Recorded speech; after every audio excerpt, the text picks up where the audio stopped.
Señores, continuamos aquí con el desarrollo de su espacio Diario 16. Miren, en medio de toda la situación que tenemos nosotros aquí en el país, política, social y económica, desde hace un tiempecito se ha estado hablando en el país de la reforma fiscal, y los sectores se han estado pronunciando al respecto. Y prácticamente eso en inicio había quedado como de en veremos, vamos a ver qué pasa, pero cada día que ha pasado, cada semana, cada mes, uno se ha dado cuenta que eso ha ido como fortaleciéndose, y ya prácticamente el mismo presidente de la República ha dicho que va a exponer todo esto frente a los diversos sectores que inciden. Y para nosotros como medio de comunicación tenemos que ponerlo sobre la mesa. Es de vital importancia hablar de reforma después de un año y prácticamente un año y pico de una pandemia, de una situación económicamente hablando sumamente complicada. Es justo y necesario nosotros poner el tema sobre la mesa con un experto en la materia, el profesor Antonio Siriaco, economista. Para nosotros siempre un placer inmenso compartir con él. Profesor, buenos días. Buenos días, Soti. Siempre es un placer estar contigo aquí en Diario 16. Inminente la reforma fiscal. Tú sabes que el gobierno está en una gran encrucijada. En una gran encrucijada porque le ha tocado hacer una reforma en tiempos de vacas flacas, en tiempos de crisis, en tiempos de un entorno, y digo de crisis, hemos salido de una pandemia, o por lo menos estamos saliendo de una pandemia, y donde la economía del mundo estuvo colapsada, estuvo cerrada. Entonces, las economías a partir de este año han estado viviendo una recuperación. Y tú decirle a un paciente que se sacrifique en un proceso de recuperación es una situación extremadamente difícil. Entonces, por un lado, eso es una parte del dilema, y por otro lado, entonces, tenemos que el gobierno está necesitado de recursos.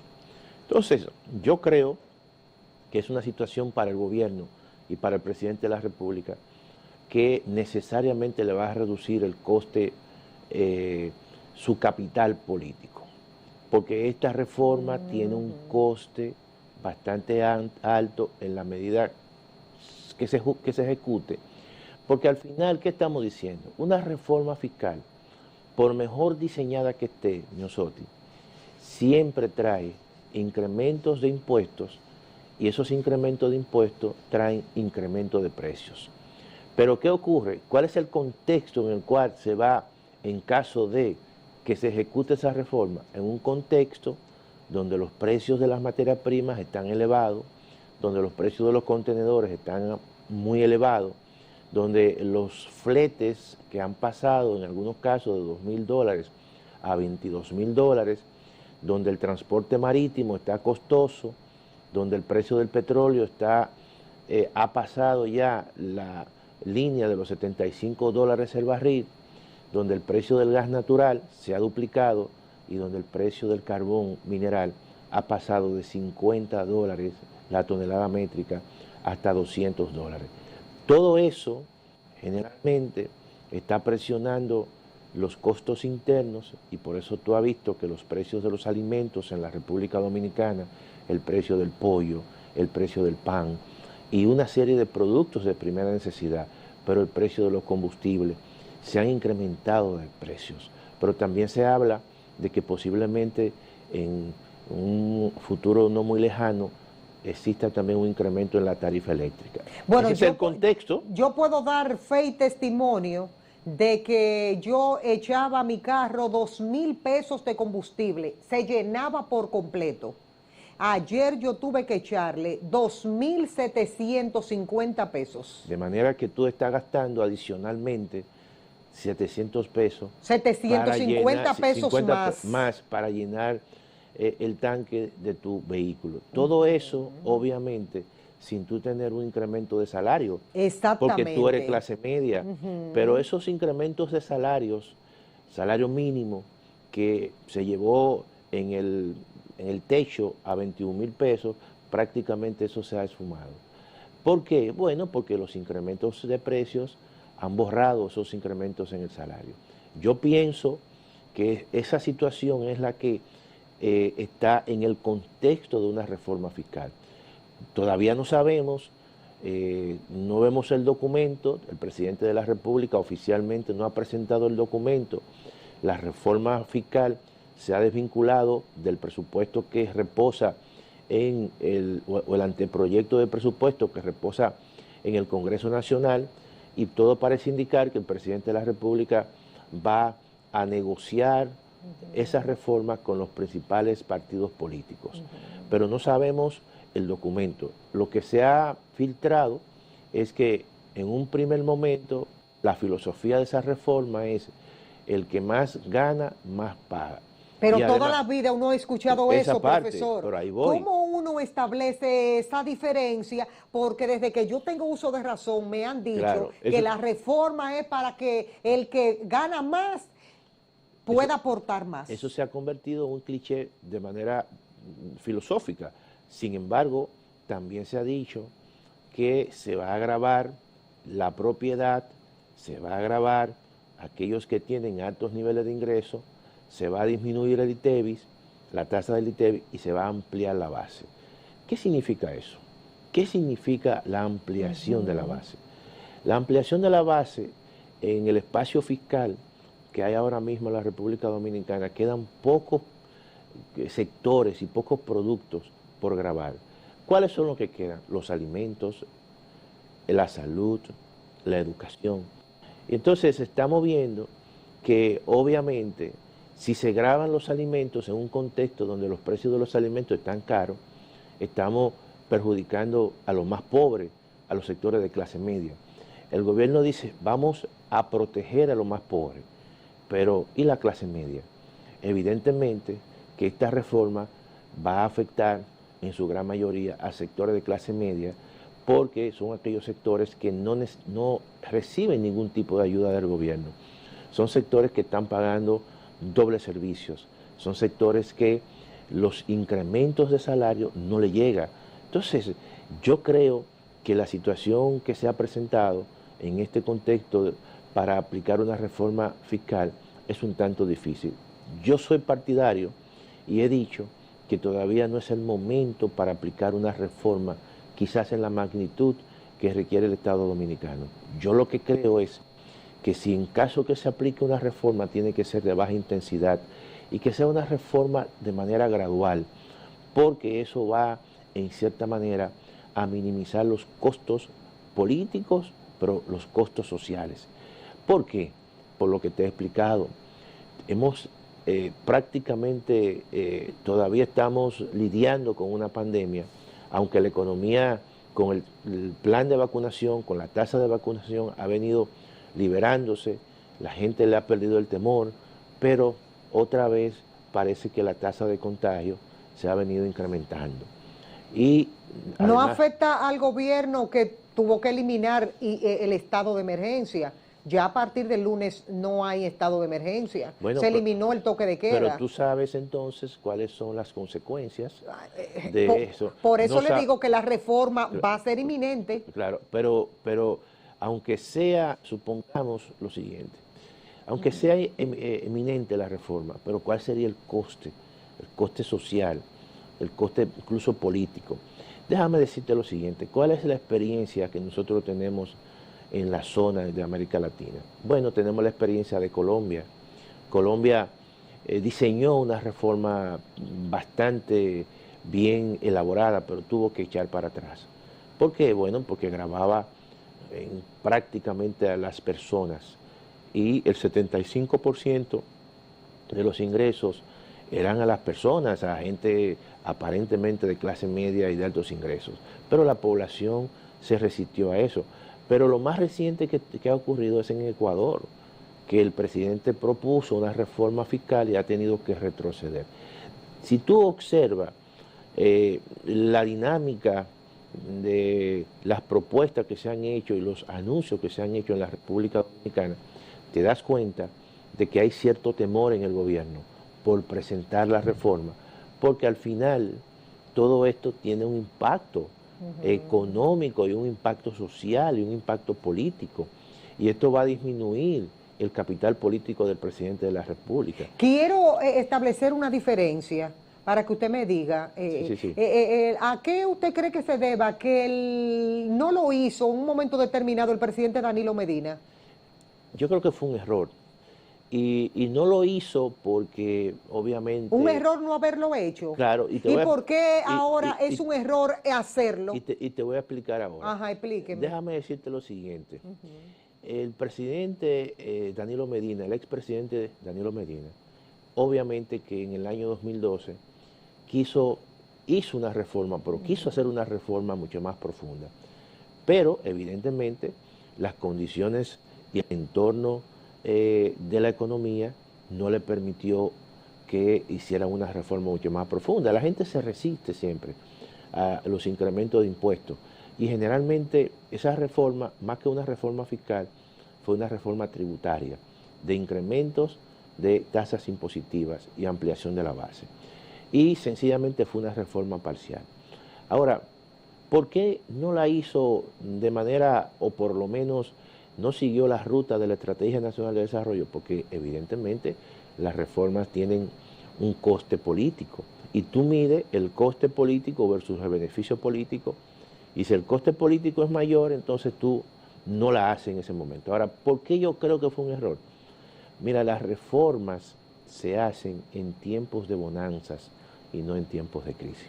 Ah, en tiempo de bonanzas. Claro, ¿por qué? Es decir, que tuvo entonces que el presidente Danilo Medina haberlo hecho. Claro. Pero sí, yo me imagino que diría él, pero si yo no lo necesito, ¿para qué voy a hacer una reforma? Bueno, pero es un error. Porque déjame decirte lo siguiente, te voy a poner un ejemplo. ¿Cuándo es mejor ir al médico? ¿Cuando tú estás bien o cuando tú estás mal? Bueno, cuando yo estoy bien. Cuando tú estás bien, porque tú estás actuando con una visión preventiva. ¿Por qué? Porque cuando tú estás mal, evidentemente, tú no le puedes pedir a la población que ha pasado una pandemia, a una población que ha perdido trabajo, a una población y a una empresa que no se ha recuperado, a muchas empresas que están en la informalidad, a muchas empresas que desaparecieron. Tú no le puedes pedir sacrificio. Todo lo contrario, cuando la economía va bien, la gente está en disposición de sacrificarse porque lo siente menos. Y eso es un error que se comete en economía. Pero políticamente hablado son jugadas de las mismas organizaciones políticas que dice, yo no lo voy a hacer para que el que venga que lo haga tenga el otro. Problema. Exactamente. Y entonces, ¿a quién perjudica eso? A la población. A la población, porque ellos no trabajan para la población. Claro, porque al final entonces, quien paga los impuestos, donde se recalcan los impuestos, es a la población, y evidentemente esa situación perjudica a la sociedad en sentido general. Y esos son los errores que se cometen. Por eso es que en tiempos de bonanza, cuando la economía tuvo un crecimiento promedio, que el presidente Danilo Medina decía que la economía estaba creciendo, que la pobreza estaba disminuyendo, bueno, debió de aprovechar esa situación y establecer una reforma, aunque sea gradual, seguir con el gradualismo. Pero ahora entonces vienen los tiempos difíciles y el presidente, las autoridades actuales están en el gran dilema.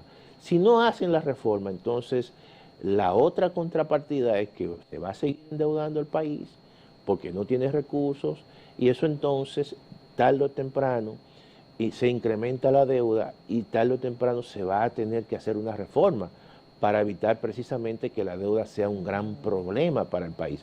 Entonces, yo lo que creo es que hay que hacer una reforma, en caso de que se haga, de manera parcial. ¿Por qué? Porque si el presidente de la República o el gobierno actual recibió una economía con un déficit de un 2%, y el déficit de este año posiblemente sea un 3%, y el déficit que se proyecta para el año próximo es un 3%, entonces vamos nosotros a disminuir el déficit, pero no a borrar el déficit. Lo podemos disminuir y llevarlo a 2% o a 1.5%, como se encontró en el año prepandemia. Y así se le da a la sociedad dominicana, a la población dominicana, al tejido social, al tejido empresarial, un compás de espera para que fortalezca la recuperación. La recuperación hay que fortalecerla. Todavía, todavía el tejido empresarial, Miosotti, y el tejido social no se ha recuperado del todo. ¿Por qué? Porque hace falta, por ejemplo, que sectores vinculantes con el turismo necesitan recuperarse, todavía el turismo no está recuperado. El turismo este año, por poner un ejemplo, lo más que va a generar de divisas son 4.500 o 5.000 millones, cuando en prepandemia, en el 2019, generó 7.600 millones de dólares. No, y con la Entonces, incertidumbre de que si hay un rebrote del COVID, claro, como han aumentado los casos, que a la gente hay que decirle que los casos van exorbitantemente en aumento, eso puede acarrear que entonces tenga que recoger otra otra vez. vez. Entonces hay que tener cuidado en ese sentido porque no hemos salido todavía de esta pandemia que tiene muchas variantes, que todavía incluso en el mundo entero hay países que han retrocedido y eso evidentemente nosotros tenemos que vernos en ese espejo. Por eso yo creo que hay que proceder con mucho cuidado y evidentemente el presidente de la República... Y cuando usted dice con mucho cuidado, ¿qué usted le sugiere como economista al presidente? Bueno, que con mucho cuidado yo me refiero al contexto, a la situación, a la debilidad todavía del tejido social, del tejido empresarial. ¿Por qué? Porque esta situación puede ser caldo de cultivo para protestas en la República Dominicana. Aquí hay una clase media... Estallidos sociales. Claro, y aquí hay una clase media que cuando se estaba negociando el presupuesto que se está ejecutando este año 2021 y vio que en este presupuesto había nuevas figuras impositivas, inmediatamente comenzó un proceso de convocatoria por las redes sociales, de convocatoria, de crítica, y el presidente de la República, como le gusta mucho llevarse de las redes sociales, entonces echó para atrás esos impuestos y acudió a una serie de anticipos por parte de la Barrigol, por parte del sector financiero, para cubrir parte del presupuesto que se está ejecutando este año. Por eso es, mira, la mejor reforma que se puede hacer es aquella que se adecue al contexto. O sea, uno nunca puede sencillamente obviar que la economía debe estar siempre vinculante con los aspectos de la política. La economía, Miosotti, no solamente es ciencia, la economía también es arte. Tú tienes que saber el momento, el timing, el lugar, la hora, para tú aplicar determinado tipo de política. Por eso es que el gobierno, aunque tú no lo creas, está dando mucha vuelta. ¿Y qué tendría que hacer el gobierno para demostrarle a la sociedad de que a los ricos le está sacando el dinero? Porque el que más tiene, dicen las autoridades, que el que más tiene pagará más. Mira, tú sabes que aquí hay una situación, Miosotti, que tú tienes que construir un relato verdadero. Hay vamos a decir, como me decía una amiga, hay una expresión machista que dice que no solamente se debe ser mujer del César, sino también aparentarse mujer del César. No me gusta repetir eso, pero déjame decirte lo siguiente. Los presidentes de la República, los políticos, tienen que saber que la política es no solamente sacrificio, sino también transparencia. Entonces, cuando tú observas que todo esto necesita un convencimiento de la población, tú encuentras, por ejemplo, que han aparecido en los papeles de Pandora situaciones un tanto que cuestionan. Sí, que cuestionan a varios. Y que la gente dice, bueno, pero si tú me pides a mi sacrificio para pagar más, entonces encuentran una serie de documentos y cuentas en paraísos fiscales, entonces todo eso rompe con el relato. Tú te pones a observar lo siguiente, aquí hubo 3 grandes líderes importantes en la República Dominicana, 3 grandes líderes. Estuvo el doctor Peña Gómez, estuvo Juan Bosch y estuvo el doctor Joaquín Balaguer. Y a margen de las diferencias, pero vivían muy modestamente. Uno vivía, según él, en el patio trasero de su casa. y 2, hubo que hacer recolecta para construir una casa. Eran sacrificios verdaderamente. Y eso es muy importante hoy en día en un mundo de transparencia, en un mundo donde las redes sociales hoy han empoderado sectores de clase media. Y eso evidentemente ha permitido que de una forma u otra a cada uno de nosotros nos rastreen. Tú eres una persona pública, yo soy una persona pública, y nosotros tenemos que cuidarnos en nuestras actuaciones. ¿Por qué? Bueno, porque hay gente que no está viendo, hay gente que no está ponderando. Entonces, cuando tú vas a exigirle a la población dominicana un sacrificio, también la población dominicana te observa a ti y observa tu trayectoria. Y ese relato que tú quieres construir tiene que llegar a la gente. Si no llega, evidentemente tú puedes diseñar la mejor reforma habidas y por haber, pero la gente no te la va a comprar.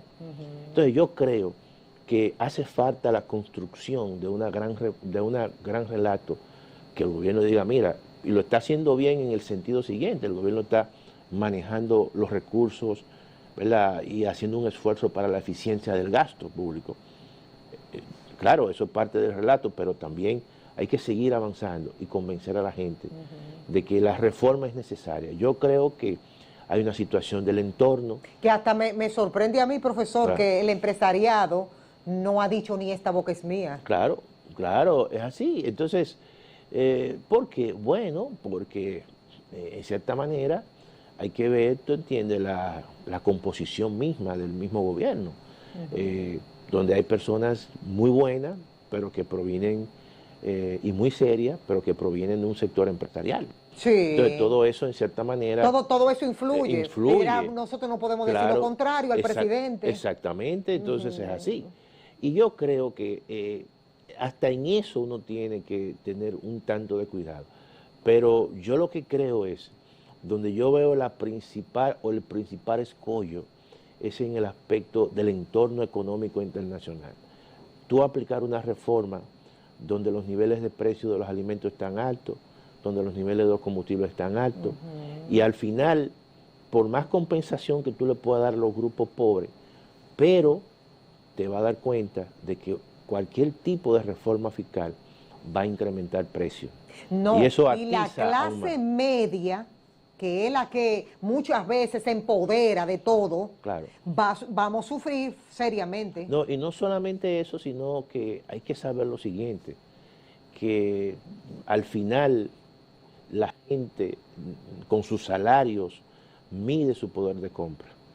Y cuando todo esto ocurra, cuando tú vayas al supermercado y tú veas que te alcanza menos, como a ti te ha ocurrido, midiendo cuánto te costaba llenar el galón de el carro, el galón de gasolina, el tanque de gasolina, y cuánto te cuesta ahora, tú dices, bueno, estoy pagando 750 pesos adicionales. Y eso pesa mucho generalmente. Entonces, yo creo que tarde o temprano, tú sabes qué va a ocurrir, que el gobierno tendrá otra vez que hacer una especie de incremento general de salario o un incremento de salario en el sector público, que no lo ha hecho.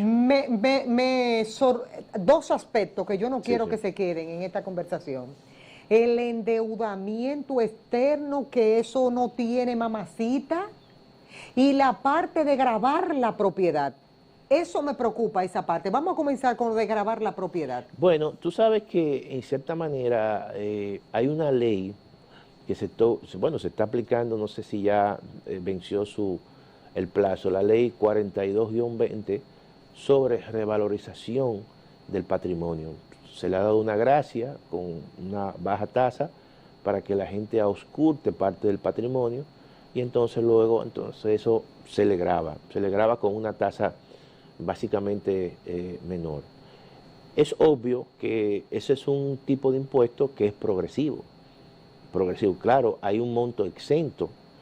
Hay personas, por ejemplo, que tienen una vivienda que le puede costar, no sé, 10 millones de pesos. Bueno, es una vivienda o un apartamento costoso. Y esa persona, a partir de la diferencia entre el monto exento, que son creo que 6 millones, y los 10 millones va a pagar o está pagando o pagaría, en este caso, por los 4 millones adicionales. Claro, aquellos que tienen su propiedad, que son propiedades modestas, que no son propiedades suntuarias, evidentemente que Por no ejemplo, tendrán... una propiedad de 6 millones de No, pesos. esa propiedad está exenta porque ese es un monto exento. Entonces yo lo que creo, y hay que ¿A ver, partir de qué monto eso? entonces a partir de los 6 millones de pesos. A partir de los 6 Sí, millones. claro. Pero ahora cualquier ranchito te cuesta 6 millones Claro, de pesos. entonces yo lo que creo que en esos casos el gobierno puede incrementar el monto exento, porque como cualquier ranchito te puede costar 6 millones, tú dices, bueno, vamos a hacer, a subir el monto exento a 8 millones.